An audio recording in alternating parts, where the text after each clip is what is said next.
Nightwatch has its own search engine results page preview feature where you can easily rewind and review your historical data for a specific date. Here's how you can use the SERP preview feature.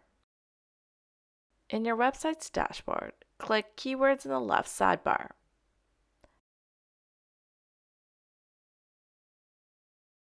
At the right-hand corner of each keyword, you can click on the SERP preview icon to view the results.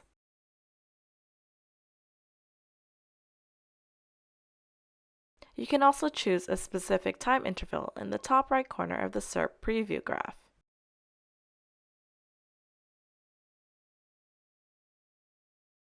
With this feature, you can now observe how a search engine would display the results of your search and even track where you and your competitors rank when people search for a specific keyword. This puts you ahead of the curve.